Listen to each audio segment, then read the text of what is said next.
안녕하십니까. 전하택 교수입니다. 이번 시간 여러분들 교재 2022년 2회 기출문제풀이를 하도록 하겠습니다. 여러분들이 가지고 있는 교재를 보시면 먼저 1번입니다. 현미성 소화에서 독성을 유발할 수 있는 물질의 농도로 가장 적절한 것은 가번에 철은 1000mg/L, 나번에 나트륨은 3500mg/L, 다번에 칼슘은 1500mg/L, 나번에 마그네슘은 800mg/L. 자, 현미성 소화라는 것은 우리가 산소를 이용하지 않고 분해되는 과정을 뜻하는 거죠. 자, 따라서 1번 같은 문제는 실제로 출제 빈도가 좀 떨어지고, 그리고 만약에 나온다고 그래도 동일하게 출제되기 때문에 여러분들이 답만 한번 확인을 하고 넘어갈 수 있도록 하십시오. 자, 그리고 문제 2번을 보겠습니다. 도시 폐기물의 유기성 성분 중에서 셀룰로스에 해당하는 것은, 자, 일반적으로 셀룰로스의 종류 중에서 가장 대표적인 게 뭐냐면 육탄당 중합체라고 해요. 그래서 가번이 정답이 됩니다.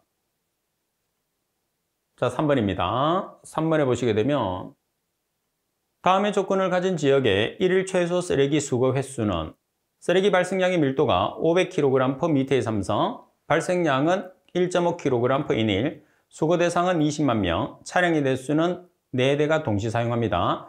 차량 적재 용적은 50m의 삼성, 적재함 이용률은 80%, 압축비는 2, 수거 인부는 20명이에요. 그러면 우리가 수거 횟수를 계산을 하기 위해서는 적재 용량 분의 쓰레기 발생량을 같은 단위로 맞추시면 돼요. 그럼 먼저 적재 용량에 대해서 한번 살펴보겠습니다. 적재 용량은 이렇게 1회 한 대당 50m의 삼성이에요. 근데 지금 문제 조건에서 우리가 동시 차량은 몇 대가 되느냐면 1회에 4대가 움직인다고 그랬어요. 그죠?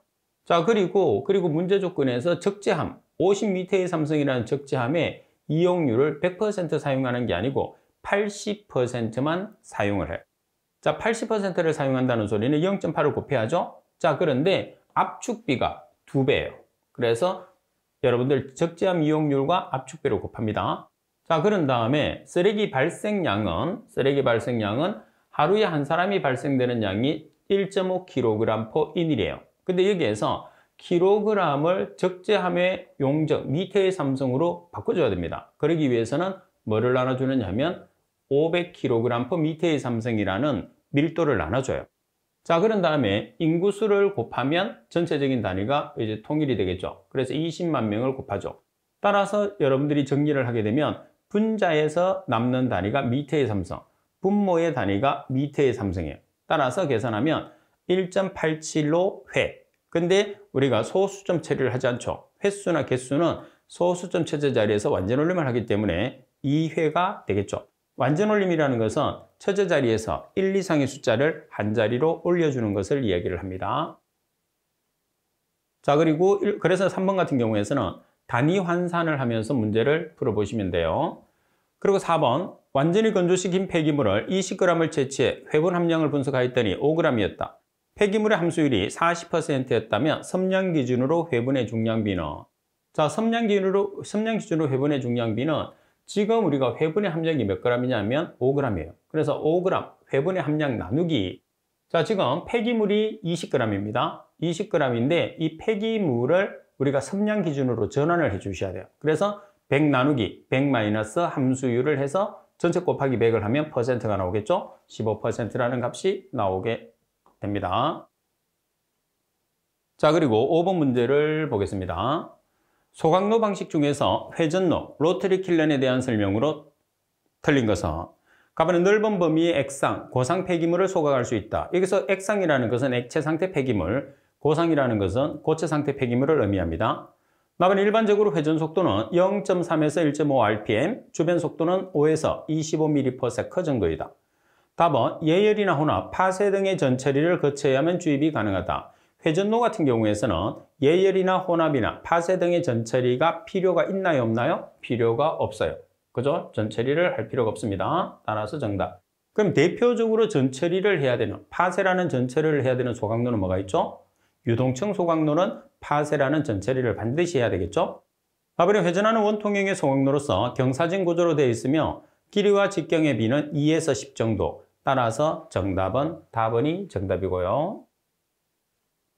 자, 그리고 6번 문제를 보시게 되면 전과정 평가 LCA의 구성 요소로서 가장 틀린 것은 우리가 전과정 평가라는 LCA가 4가지 단계로 되어 있어요. 그죠? 가장 첫 번째, 목적 및 범위 설정. 그리고 두 번째, 목록 분석. 세 번째, 역량 평가. 네 번째, 개선 평가 및 해석.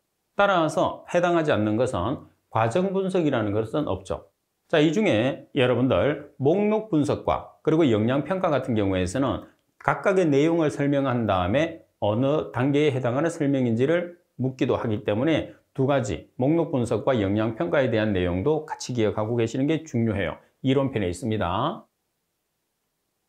자, 그리고 문제 7번에 보시게 되면 분뇨의 함수율이 95%, 유기물의 함량이 고형물질량의 60%를 차지하고 있다. 소화조를 거친 뒤에 유기물량을 조사했더니 원래의 반으로 줄었다고 한다. 소화된 분뇨의 함수율은 소화 시 수분의 변화는 없다고 가정하고 분뇨 비중은 1.0으로 가정을 합니다. 자, 그럼 먼저 소화 후에 VS량을 계산해요. 소화 후라는 것은 처리 후라는 거죠. 그리고 VS라는 것은 우리가 유기물 또는 휘발성 고형물이라고 해요. 그러면 휘발성 고형물이라는 것은 고형물 중에 함유되어 있겠죠. 그럼 고형물이라는 것은 문제 조건이 없어요. 그럼 뭐를 이용해서 계산하죠? 함수율. 자, 함수율과 고형물을 합치면 100%가 되니까 함수율이 95%니까 고형물은 몇 %가 되는 거죠? 5%. 따라서 1-0.95라는 게 고형물의 함량이에요. 자, 이 고형물의 함량 중에서 유기물이 몇 %를 차지하느냐면 60%. 그래서 0.6을 곱합니다. 자, 그런데 고형물 중에서 유기물은 지금 얼마만큼 제거가 됐느냐 하면 원래의 반으로 줄어들었다고 했어요. 반으로 줄었다는 것은 50%가 제거됐다는 거죠. 그럼 남아있는 값은 1-0.5가 남아있죠. 따라서 소화 후의 VS량은 0.015가 되는 거죠. 자, 그 다음에 소화 후, 처리 후에 무기물, FS량을 계산을 해보면 마찬가지 무기물도 고형물 중에 무기물이 함유되어 있죠. 그러면 고형물이 함수율이 95%니까 고형물은 5%. 따라서 1-0.95가 고형물이 되는 거죠. 자, 그리고 FS라는 무기물 또는 잔류성 고형물은 유기물과 무기물을 합쳐서 100%가 되니까 지금 유기물이 60%예요. 그럼 무기물은 몇 %가 되는 거죠? 유기물은 1-0.6. 다시 말해서 0.4가 무기물이 되는 거죠. 자, 따라서 각각의 처리 후에, 소화 후에 VS와 FS량을 계산을 했어요. 그러면 자, 우리가 소화 후에 함수율을 계산한다 그러면 1- 소화 후, 처리 후에 고형물의 함량을 빼주면 되죠. 그러면 고형물의 함량이라는 게 뭐예요? 유기물과 무기물을 합한 값을 고형물이라고 하죠. 자, 따라서 여러분들 소화 후에 VS와 FS를 더해서 얼마에서 빼주느냐? 1에서 빼주게 되면 뭐가 나오죠? 함수율, 수분의 함량이 나오죠. 따라서 0.965가 나왔는데 퍼센트로 계산하라 그러면 퍼센트가 100분율의 값을 가지기 때문에 곱하기 100을 하시면 돼요. 따라서 96.5%라는 소화 후, 분뇨 처리 후에 함수율을 계산할 수 있다. 이렇게 보시면 되겠죠. 자, 그래서 개념을 여러분들이 잘 파악을 하시면 쉽게 문제를 풀 수 있습니다. 자, 그리고 8번 문제를 보시게 되면 폐기물 처리 또는 재생 방법에 대한 사항의 설명으로 틀린 것은 답은 컴팩션의 장점은 공기층 배제에 의한 부피 축소이다. 자, 그리고 답은 소각의 장점은 부피 축소 및 질량 감소이다. 답은 자력 선별 장비의 선별 효율은 비교적 높다. 답은 스크린의 종류 중에서 선별 효율이 가장 우수한 것은 진동 스크린이다. 자, 일반적으로 우리가 진동 스크린 같은 경우에서는 골재를 분리를 하죠. 반면에 도시 폐기물 같은 경우에서는 채 스크린을 이용하는데, 자, 여기서 선별 효율이 우수한 것은 도시 폐기물 선별을 주로 하는 채 스크린, 다시 말해서 트롯멜 스크린이 정답이 되는 거죠. 따라서 설명이 잘못된 것은 라번이 설명이 잘못됐어요.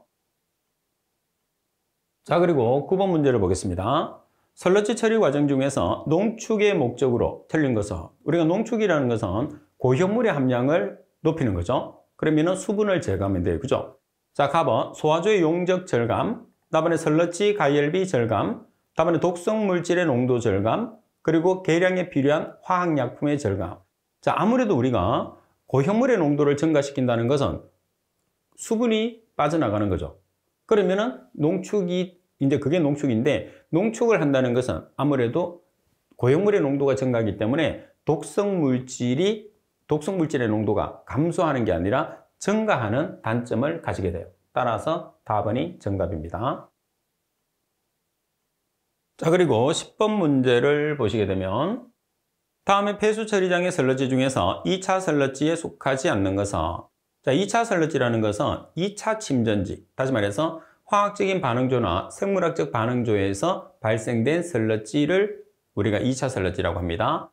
자, 답은 활성 설러지 맞죠? 나번에 소화 설러지, 그리고 답은 화학적 설러지, 라번에 살수 여상 설러지.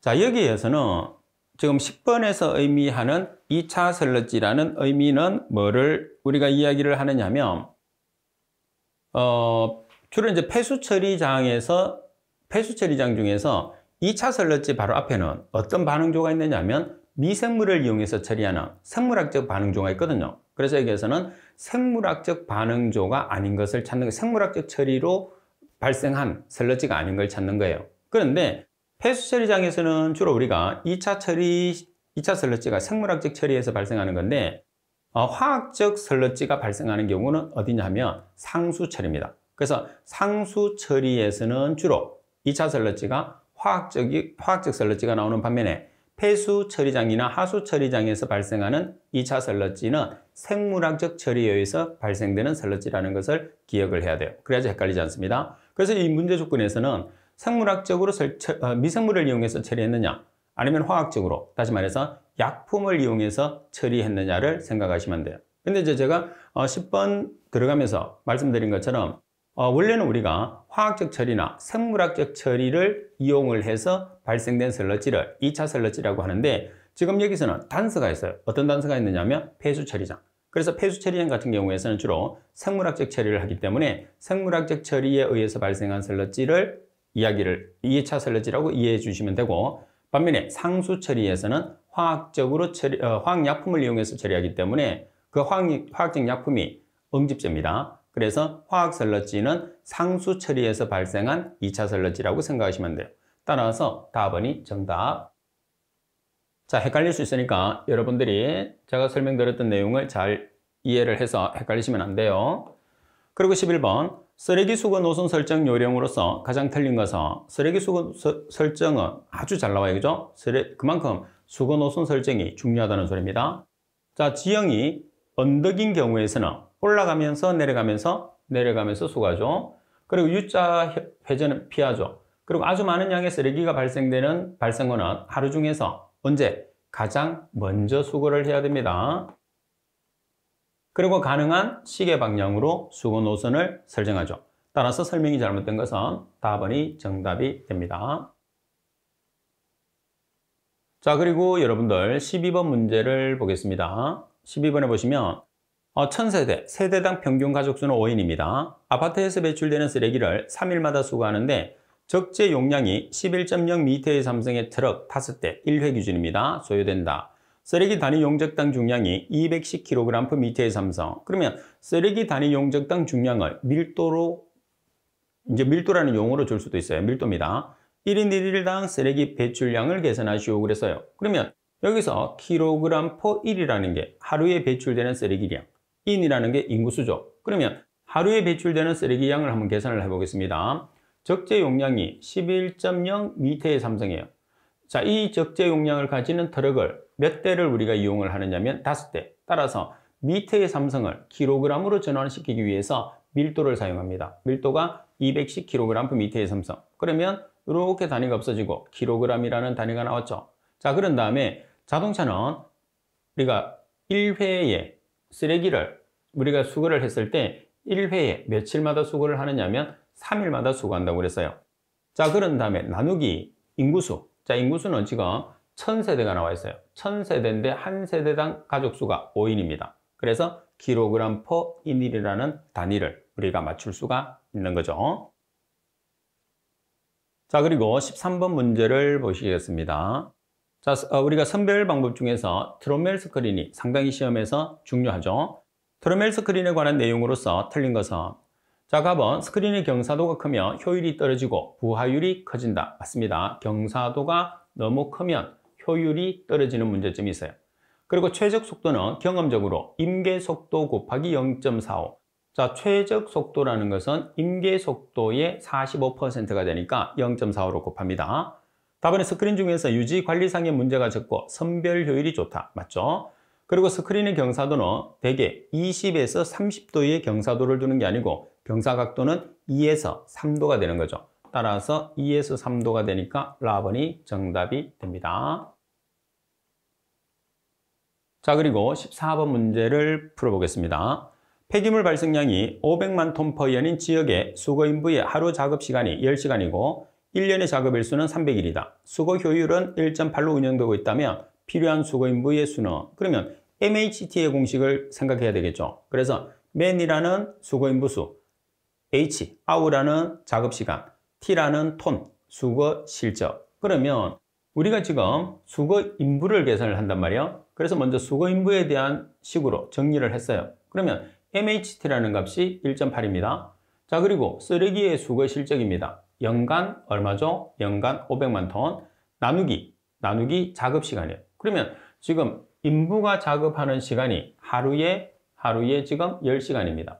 자, 하루에 10시간인데 폐기물의 발생량은 연으로 나타냈으니까 연간으로 고쳐요, 작업 시간을. 근데 이제 문제 조건에서 1년의 작업 일수가 300일로 나와 있어요. 따라서 1년의 작업일 300일. 따라서 전체적으로 계산하면 인부수 3,000명을 계산할 수가 있는 거죠. 그래서 항상 여러분들이 공식을 이용을 한다고 해도 단위가 맞나 안 맞나를 정확하게 숙지를 해서 여러분들이 꼭 알고 계셔야 됩니다. 그죠? 그만큼 단위를 이용해서 문제를 이해하는 게 그만큼 여러분들 중요하다, 이렇게 생각을 해주시면 돼요.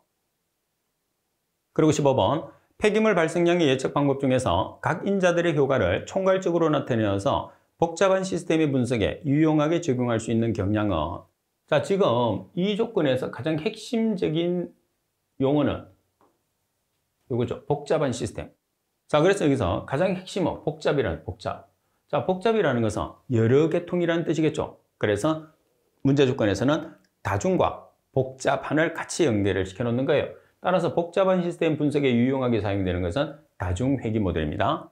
자, 참고적으로 여러분들이 폐기물의 발생량을 예측하는 방법과 조사하는 방법은 꼭 기억을 해야 돼요. 예측하는 방법에서는 다중회귀 모델, 그리고 동적 모사 모델, 경량 모델. 조사 방법에서는 물질수지법, 직접계근법, 적재차량계수법, 통계조사법. 그래서 여러분들이 암기법에 보시게 되면 예측은 예측 방법은, 그리고 조사 방법은 예측은 다중이 동적으로 경량을 파악하고 조사는 물질을 직접 적재한 통계로 한다. 꼭 기억하세요. 자, 그리고 조금 전에 말씀드린 것처럼 다중회귀 모델의 핵심 용어는 복잡한 시스템. 복잡하니까 다중. 이렇게 연관을 시켜서 꼭 정리를 해서 문제를 맞추셔야 됩니다. 자, 그리고 16번 문제를 보겠습니다. 16번 문제를 보시게 되면 파이프라인, 관로 수송에 의한 폐기물의 수송에 대한 설명으로 틀린 것은 갑은 단거리 수송에 적합하다. 파이프라인 방식은 장거리 수송이 아니라 단거리 수송용입니다. 나반에 잘못 투입된 물건은 회수가 어때요? 배관을 이용해서 우리가 이송하기 때문에 잘못 투입된 폐기물은 한번 투입하면 회수가 곤란합니다. 그래서 단거리 회수하기가 곤란하다. 그리고 조대 쓰레기, 큰 쓰레기입니다. 파쇄, 압축 등의 전처리가 필요합니다. 전처리가 필요해요. 그리고 쓰레기 발생 밀도가 낮은 곳에서 사용하는 게 아니고 높은 곳에서 사용해야 되겠죠. 그래서 인구 밀도가 높은 아파트 단지가 적합하다, 이렇게 보시면 됩니다. 라번이 틀렸어요.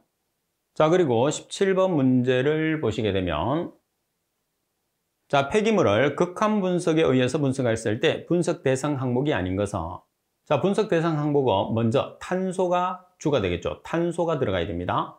자, 그리고 수소, 그리고 질소, 그리고 황, 그리고 산소, 그리고 염소, 해당하지 않는 것은 답안입니다. 그래서 여러분들이 원소 분석법을 이용해서 우리가 이론 공기량이나 고위 발열량이나 이런 것들을 계산하잖아요. 거기에 필요 없는 원소를 찾으시면 되죠. 이는 우리가 공식을 나타냈을 때, 원소 분석법으로 공식을 나타냈을 때 사용되지 않죠. 그죠?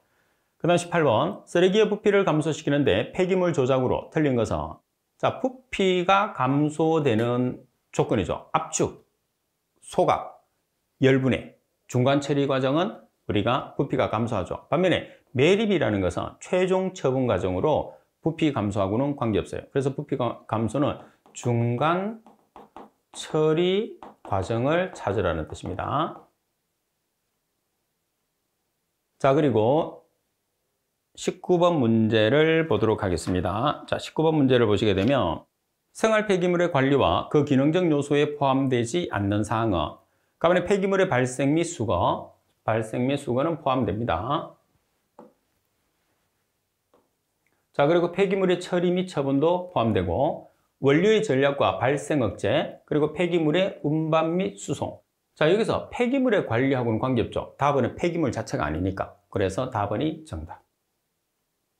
자, 그리고 20번 문제를 보겠습니다. 자, 20번 문제를 보시게 되면 재활용 대책으로서 생산이나 유통 구조를 개선하고자 할 때 고려해야 할 사항으로서 틀린 것은 답은 재활용이 용이한 제품의 생산 촉진, 답은 폐자원의 원료 사용 확대, 답은 발생 부산물의 처리 방법 강구, 답은 제조업종별 생산자 공동협력체의 강화.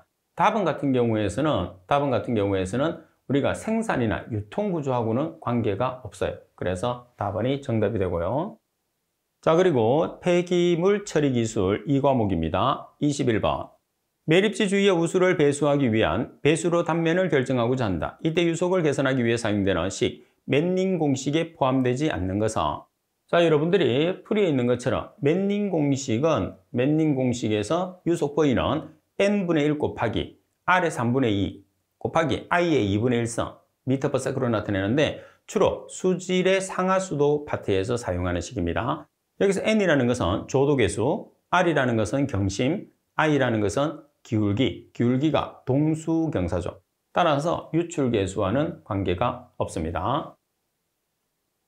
자, 그리고 22번 문제를 보겠습니다. 자, 22번 문제를 보시게 되면 폐기물이 매립됐을 때 매립된 유기성 물질의 분해 과정으로 오른 것은, 유기성 물질이라는 것은 분해가 가능한 물질을 유기성 물질, 다시 말해서 유기물, 휘발성 고형물이라고 하죠. 자, 가장 먼저 우리가 매립을 하게 되면 산소가 있는 상태이기 때문에 호기성이 됩니다. 호기성. 자, 그리고 이 호기성에서 이제 산소가 없으니까 혐기성으로 넘어가요. 자, 이 혐기성으로 넘어가는데 가장 먼저 산이 생성되고 메탄이 생성되거든요. 그래서 산 생성에서 메탄 생성의 순서가 되니까 나번이 정답이 됩니다. 자, 그리고 23번 문제를 보겠습니다. 23번에 보시게 되면 플라스틱을 재활용하는 방법으로 틀린 것은 가번의 열분해 이용법, 나번의 용융고화 재생 이용법, 답은 유리화 이용법, 라번의 파쇄 이용법. 자, 전반적으로 우리가 플라스틱을 재생할 수 있는 방법에서 일반적으로 사용하는 방법은 열분해를 이용하는 방법. 그럼 열분해를 이용을 해서 에너지를 회수하겠죠. 자, 그리고 용융고화 재생 이용법이 있고, 그리고 파쇄를 하는 방법이 있어요. 근데 답은 유리화 이용법이라는 것은 뭐냐면 분리를 시키는 거예요. 이온으로 분리를 시키는 거예요. 그래서 유리를 시킨다는 것은 분리를 시킨다는 건데 그거는 솔직히 힘들죠. 플라스틱 자체를. 그래서 답은 우리가 사용하기가 어렵습니다. 자, 그리고 24번에 보시면 아래의 같은 조건일 때 혐기성 소화조의 용량은 유기물량의 50%가 액화 및 가스화가 된다고 하고 방식은 2조식, 분뇨 투입량은 1000kl/day. 여기서 여러분들 kL라는 것은 미터의 삼성과 동일합니다. 그리고 투입 분뇨의 함수율이 95%예요. 그럼 함수율이 95%니까 고형물은 100-95를 하게 되면 5%의 함수율이 나오겠죠. 자, 그리고 유기물의 농도가 60%예요. 자, 유기물을 VS라고 우리가 표시하면 유기물의 농도가 60%면 FS라는 무기물의 농도는 몇 %가 될까요? 100에서 60을 빼면 되니까 40%가 되는 거죠. 자, 그리고 소화일수는 30일, 일반 셀러지 함수율은 90%가 되는 거죠. 자, 그러면 여기서 여러분들 자, 풀이를 보겠습니다. 우리가 셀러지량을 계산을 했을 때는 소화 후, 처리 후에 셀러지량을 계산하거든요. 그럼 셀러지는 두 개잖아요. 휘발성 고형물과 잔류성 고형물. 그래서 처리 후 남아있는 잔류성 고형물 VS와 이제 잔류성 유기물 그리고 무기물 FS 여기에 함수율을 보정을 해주시면 돼요. 그래서 남아있는 고형물 곱하기 함수율을 보정하는 식을 곱해주면 되는 거죠. 그래서 고형물이라는 게 유기물과 무기물의 합이니까 그러면 잔류하는 VS, 다시 말해서 휘발성 고형물을 우리가 계산해 보겠습니다. 자, 분뇨가 1000kL라고 했으니까 1000m의 삼성/day. 자, 그리고 고형물량, 수분 함수율이 95%라고 그랬으니까 5%의 고형물. 자, 이 중에서 유기물이 60%를 차지하고 이 중에서 얼마만큼 가스로 전환이 됐느냐? 50%. 그러면 전환되지 않은 유기물은 1-0.5가 되겠죠? 자, 그리고 몇 개를 쓰느냐 하면 2기를 사용한다고 그랬기 때문에 곱하기 2를 합니다. 자, FS도 마찬가지예요. 우리가 분뇨 투입량 1000m의 삼성/day 중에서 고형물 95%의 함수율이니까 5%의 고형물. 자, 유기물이 60%니까 무기물은 40%. 2개를 사용하죠. 그래서 40m의 삼성/day. 그러면 소화살러치의 부피는 우리가 잔류하는 VS와 잔류하는 FS를 더해요. 그러면 잔류 VS가 30이고 FS가 60이니까 30 플러스 60을 하죠. 30 플러스 40을 하죠. 그런 다음에 우리가 일반 살러치의 함수율, 처리 후의 함수율이 얼마? 90%. 그래서 100 나누기 100-90을 해서 여러분들 소화 후에 고형물에 곱하면 돼요. 자, 그렇게 해서 계산하면 700m의 삼성/day가 나왔는데 우리가 계산하는 것은 소화주의 용적을 계산하는 거죠. 용적은 m의 삼성이에요. 그럼 여기 있는 뭐가 없어져야 되죠? day가 없어져야 되죠. 자, 그래서 지금 문제에서 주어지는 일수를 곱하면 31을 곱하면 최종적으로 계산되는 m의 삼성이라는 소화조의 용량을 우리가 계산할 수가 있는 거죠. 자, 따라서 여러분들이 지금 계산할 수 있는 지금 값이 소화일수를 마지막에 항상 값이 주어지거든요. 그래서 소화일수를 곱해서 계산을 해 주시면 되겠죠. 자, 따라서 최종적으로 계산을 하시게 되면 얼마의 값이 나오느냐면 21,000m의 삼성이라는 값이 나오게 되겠죠. 자, 그리고 25번 문제를 보겠습니다. 자, 25번. 매립 방식 중에서 셀 방식에 대한 내용으로 가장 틀린 것은 값은 일일 복토 및 침출수 처리를 통해서 위생적인 매립이 가능하다. 맞습니다. 답은 쓰레기의 흩날림을 방지하며 악취 및 해충의 발생을 방지하는 효과가 있다. 답은 일일 복토와 벨링이라는 것은 뭐냐면 우리가 우리가 포장을 하는 것을 뜻하는 거죠. 통한 폐기물의 압축으로 매립 부피를 줄일 수 있다. 답은 같은 경우에서는 포대 같은 때 우리가 폐기물을 넣어서 압축을 한 다음에 매립하는 것은 압축 매립 방식이죠. 그래서 답은 셀 방식이 아니고 압축 매립 방식. 답은 셀마다 독립된 매립층이 완성되므로 화재 확산 방지에 유리하다. 그래서 셀 방식 같은 경우에서는 어떤 식으로 우리가 매립하는 거냐 하면 이렇게 매립장이 있으면 이렇게 구역을 정하는 거예요.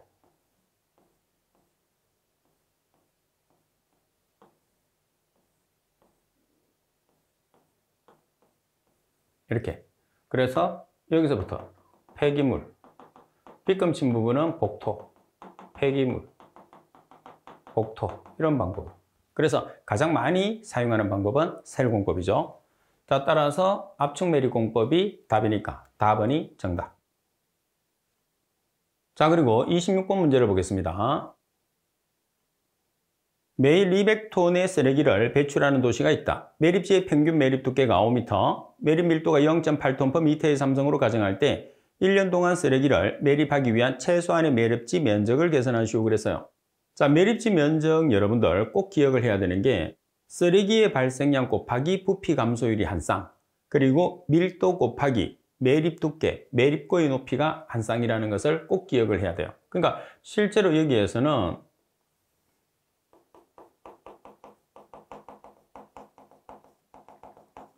항상 여러분들이 매립 면적은 쓰레기의 양 곱하기 1- 부피 감소율이 한 쌍, 밀도 곱하기 매립 두께가 한 쌍 이렇게 생각해야 되는데 지금 문제 조건에서는 부피 감소율이 없기 때문에 1- 부피 감소율의 식을 생략을 해 놓은 거예요. 여러분들은 이렇게 같이 기억하시면 돼요.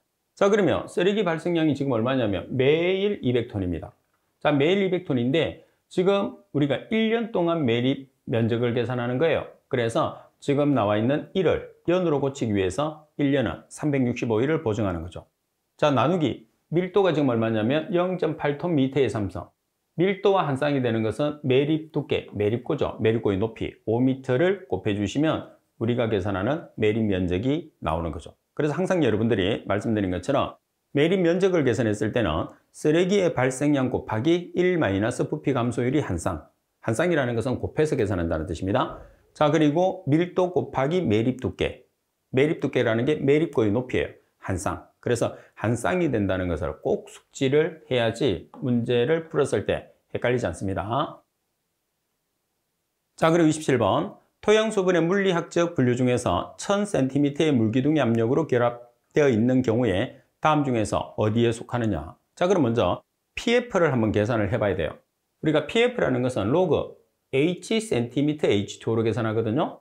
자, 그러면 지금 문제 조건에서 물기둥의 높이가 1000cm예요. 그럼 1000cm 또는 10의 3성 cm H2O를 넣으면 얼마가 나오죠? 3이라는 값이 나오죠. 그러면 지금 각각의 물에서 모세관수는 2.7에서 4.2의 PF를 가지고 흡습수는 4.5 이상, 그리고 결합수는 7.0 이상을 가지거든요. 따라서 3에 해당하는 것은 모세관수의 범위에 들어가죠. 따라서 PF를 이용해서 여러분들이 물의 종류를 나타냈을 때는 PF의 값에 따른 물의 종류를 일단은 구별을 해놔야 되겠죠. 따라서 모세관수가 정답이 됩니다. 27번은.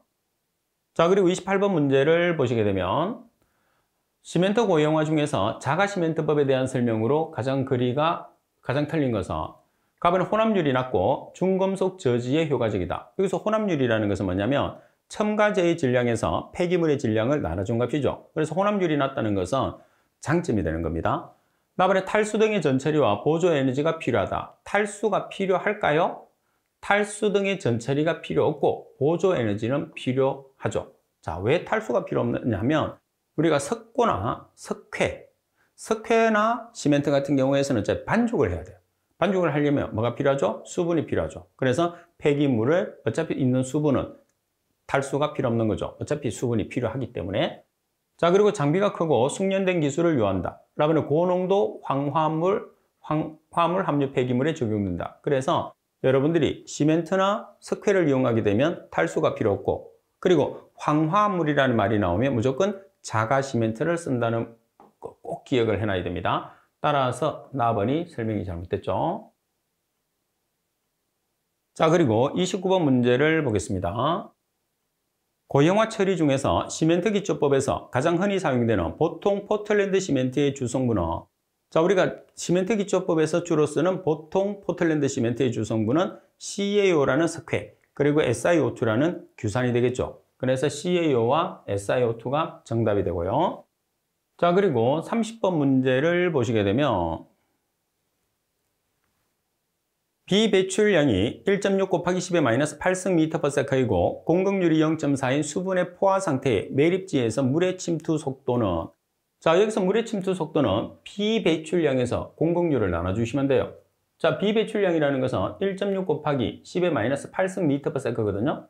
자, 공급률이 얼마냐면 0.4예요. 따라서 4.0 곱하기 10의 마이너스 8승 미터/s. 가장 간단한 공식을 이용해서 문제를 푼다고 생각하시면 되고요. 자, 그리고 31번 문제를 보시게 되면 파쇄 과정에서 폐기물의 입도 분포를 측정하여 입도 누적 곡선상에 나타낼 때 10%에 상당하는 입경, 전체 중량의 10%를 통과시킨 체의 크기에 상당하는 입경은, 다시 말해서 10%에 해당하는 입경을 우리가 뭐라고 부르느냐 이 말이겠죠. 뭐를 이야기하죠? 유효입경. 그래서 우리가 계산을 했을 때 유효입경은 10%에 해당하는 직경을 유효입경이라고 우리가 나타내죠. 그죠? 자, 그리고 나머지 여러분들이 지금 여기서 균등계수 그리고 공률계수는 계산을 해야 되죠. 유효입경은 10%에 해당하는 직경. 그럼 균등계수는 60%에 해당하는 직경에서 10%에 해당하는 직경을 나눠주시면 되고, 공률계수는 30%에 해당하는 직경의 제곱에서 10%에 해당하는 직경과 60%에 해당하는 직경을 곱해서 나눠주시면 됩니다. 자, 계산하는 문제 잘 나오니까 꼭 식을 숙지를 해 놓으셔야 돼요. 자, 그리고 32번 문제를 보겠습니다. 1일 폐기물 배출량이 700톤인 도시에서 도량, 트렌치법으로 매립지를 선정하려고 한다. 쓰레기 압축이 30% 가능하다면 1일 필요한 매립지의 면적은, 발생된 쓰레기의 밀도는 250kg/m의 삼성, 매립지의 깊이는 2.5m입니다. 자, 그러면 면적을 계산했을 때 폐기물의 발생량 곱하기 1 마이너스 부피 감소율이 한 쌍. 그리고 밀도 곱하기 매립고의 높이가 한 쌍. 그죠? 자, 그러면 폐기물의 배출량이 지금 얼마죠? 1일 700톤이니까 1일 700 곱하기 10의 3승 kg이죠. 자, 그리고 부피 감소율, 압축이라는 말이 부피가 감소됐다는 소리겠죠. 압축이 30%가 됐다는 소리는 30%의 부피 감소율이 생겼다는 소리예요. 그래서 1-0.3 나누기 밀도 250kg/m의 삼성, 매립지의 깊이 또는 높이가 2.5m. 따라서 항상 여러분들이 한 쌍이라는 것을 생각하면 배출량과 1- 부피 감소율 또는 1- 압축률이 한 쌍, 그리고 밀도와 깊이가 한 쌍. 그러면 식 자체를 쉽게 이해할 수 있죠. 그래서 폐기물의 매립지의 면적을 계산했을 때 사용하는 거죠. 자, 그리고 33번. 고형물이 4.2%를 함유하는 설렁지 15만 kg을 농축조로 이송한다. 농축조에서 농축 후에 고형물의 손실 없이 농축 설렁지를 소화조로 이송할 경우에 설렁지의 무게가 7만 kg이라면 농축된 설렁지의 고형물의 함유율을 계산을 하시오 돼 있어요. 자, 그러면 여기서 우리가 설렁지 공식을 쓰면 되거든요. 근데 기본적으로 사용하는 설렁지 공식이 어떻게 되죠? W1 곱하기 100-P1은 W2 곱하기 100-P2예요. 자, 그런데 함수율로 나와 있는 게 아니고 고형물로 나와 있기 때문에 100-P1 대신에 TS1, 100-P2 대신에 TS2를 넣는 거죠. 그러면 W1이 15만 kg, TS1이 4.2%, W2가 7만 kg, TS2를 정리해서 계산을 하시면 TS2는 얼마가 되죠? 9.0이라는 값이 산출이 되는 거죠. 자, 그래서 여러분들이 이론 문제든 그리고 계산하는 문제든 기본적인 우리가 이론을 뒷받침해서 공부를 하는데, 특히 계산하는 문제 같은 경우에서는 단위 환산 그리고 공식을 이용해서 푸는 두 가지 유형으로 나타내는데, 어떤 경우로 나타나든지 간에 여러분들이 정답에서 요구하는 단위를 정확하게 숙지를 하면서 문제를 풀어가는 게 중요합니다.